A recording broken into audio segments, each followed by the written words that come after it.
കഴിഞ്ഞ ഏതാനും വർഷങ്ങളായി കലോത്സവ രംഗത്ത് ഏറ്റവും കൂടുതൽ ശിഷ്യന്മാരെ പങ്കെടുപ്പിക്കുന്ന ഗുരുവാണ് പയങ്കുളം നാരായണ ചാക്യാർ. അദ്ദേഹം ഇപ്പോൾ നമ്മളോടൊപ്പം ഉണ്ട്. ഇത്തവണയും അദ്ദേഹത്തിൻ്റെ 150-ലേറെ ശിഷ്യന്മാരാണ് 4 മത്സര ഇനങ്ങളിലായി മത്സരാർത്ഥികളായി പങ്കെടുക്കുന്നത്. ഈ കലോത്സവം തൃശ്ശൂർ സാംസ്കാരിക നഗരിയിലെത്തിയതിൻ്റെ സന്തോഷം ആദ്യം അറിയിക്കട്ടെ. ഞാൻ തൃശ്ശൂർ ജില്ലക്കാരനാണ്. പക്ഷേ എല്ലാ ജില്ലകളിൽ നിന്നുള്ള 14 ജില്ലകളിൽ നിന്നുള്ള കുട്ടികൾ എൻ്റെ ഇവിടെ വ്യത്യസ്ത കലാവിഭാഗങ്ങളിലായിട്ടുണ്ട്. ഞാൻ കലാരംഗത്തെത്തിയിട്ട് 54 വർഷമായി. കലോത്സവ രംഗത്തെത്തിയത് 39 വർഷമായി. ആദ്യം ചാക്യാർ കൂത്തായിരുന്നു. പിന്നീട് 91-ൽ എൻ്റെ കൂടി ശ്രമഫലം എന്ന് വെച്ചാൽ ഞാൻ ഒറ്റയ്ക്കല്ല, അധ്യാപക സംഘടനാ നേതാക്കൾ, അന്നത്തെ ഭരണകർത്താക്കളൊക്കെ കൂടിയാണ് കൂടിയാട്ടം ഉൾപ്പെടുത്തിയത്. അതിൻ്റെ പ്രധാന ഉദ്ദേശം അതിനെ പ്രചരിപ്പിക്കുക എന്നുള്ളതാണ്. കൂത്ത് പിന്നെയും ഇവിടെ ക്ഷേത്രങ്ങളിലുണ്ട്, കൂടിയാട്ടം തീരെ ഇല്ല. അപ്പോൾ അങ്ങനെ തുടങ്ങിയതാണ്. അത് കഴിഞ്ഞ് 1, 2 എന്നുള്ള നിലയ്ക്ക് ധാരാളം കുട്ടികളായി. ഓരോ ജില്ല എണ്ണം കൂടി ധാരാളം ജില്ലകളിൽ ഇപ്പോൾ ഈ 14 ജില്ലകളിൽ നിന്നുള്ള കുട്ടികളും എൻ്റെ അടുത്ത് പഠിക്കുന്നുണ്ട്. അത് കൂടിയാട്ടം, ചാക്യാർ കൂത്ത്, അതുപോലെ നങ്ങ്യാർ കൂത്ത്, പാഠകം.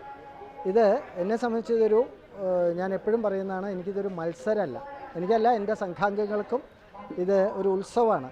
എൻ്റെ പഴയ ശിഷ്യരൊക്കെ ഇവിടെ എന്നെ ഹെൽപ്പ് ചെയ്യാനായിട്ട് വന്നിട്ടുണ്ടാവും. ഞങ്ങൾ ആദ്യകാല ശിഷ്യൻ മുതൽ എല്ലാവരും ഒരുപോലെ, ഒരു കുടുംബം പോലെ. ഇപ്പോൾ എനിക്ക് ഇവർ കണക്കാക്കിയിട്ട് ഏകദേശം 8000-ലധികം ശിഷ്യർ എൻ്റെ ടോട്ടലുണ്ട് ഇതുവരെ, ഇത്രയും യുവജനോത്സവത്തിൽ. അതിൽ അപൂർവം ചിലർ ഇത് തുടരുന്നുണ്ട്. അപ്പോൾ ഇന്ന് ഇവിടെ പങ്കെടുക്കുന്ന ചാക്യാർ കൂത്ത് പങ്കെടുക്കുന്ന 2 കുട്ടികളുടെ അച്ഛന്മാരും നേരത്തെ സംസ്ഥാന കലോത്സവത്തിൽ ഒരാൾ ഹാട്രിക് വിന്നറാണ്, 89, 90, 91 സ്റ്റേറ്റ് ഫസ്റ്റാണ്. പിന്നെ വേറൊരാൾ സ്റ്റേറ്റ് കലാപ്രതിഭയൊക്കെ ആയിരുന്നു. 2 പേരുടെ മക്കളും ഇവിടെ നിന്ന് ചാക്യാർ കൂത്ത് അവതരിപ്പിക്കുന്നുണ്ട്. വേറെയും ശിഷ്യന്മാരുണ്ട്. അപ്പോൾ ഞങ്ങളെ സംബന്ധിച്ചൊരു കുടുംബകാര്യം പോലെയാണ് ഈ കലോത്സവം.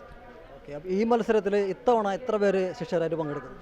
ഏതിലെ ചാക്യാർകൂത്തിലും ഈ 4 പാഠകം, ചാക്യാർകൂത്ത്, നങ്ങ്യാർകൂത്ത്, പിന്നെ കൂടിയാട്ടം 180ഓളം കുട്ടികൾ ഈ 3-4 വിഭാഗങ്ങളിലുമായിട്ടുണ്ട്. കൂടിയാട്ടം ഗ്രൂപ്പായിട്ടാണ്. അപ്പോൾ അതിൽ ഒരു ടീമിൽ 7 കുട്ടികൾ വെച്ചിട്ടുണ്ട്. അങ്ങനെ 11 ജില്ലകളിൽ നിന്നുണ്ട്, 11, 12 ആയിട്ടുണ്ട്. അത്രയും കുട്ടികൾ. എത്ര വർഷമായിട്ട് ഇപ്പോൾ നമ്മൾ ഏറ്റവും കൂടുതൽ ശിഷ്യരെ കൊണ്ടുവരുന്നുണ്ട്? കൂടുതൽ ശിഷ്യർ ഏറ്റവും കൂടുതൽ മലപ്പുറത്ത് കലോത്സവം നടന്നപ്പോഴാണ് റെക്കോർഡ് എന്ന് പറയുക. 217 കുട്ടികളുണ്ടായിരുന്നു. പിന്നെ അവിടുന്ന് 200-ൽ മീതെയാണ് എല്ലാ വർഷവും. കോവിഡ് വന്നപ്പോൾ കുറച്ചൊന്ന് കുറഞ്ഞു കലോത്സവത്തിൽ, പൊതുവെ എല്ലാവർക്കും ബാധിച്ച പോലെ. പക്ഷേ കോവിഡ് കഴിഞ്ഞ് പിന്നെ ആദ്യത്തെ വർഷം തന്നെ എനിക്ക് 160-ൽ കൂടുതൽ കുട്ടികളുണ്ടായിരുന്നു. തികച്ചും വ്യത്യസ്തമായൊരു ഗുരു സങ്കല്പമാണ് ഇവിടെ കാണുന്നത്.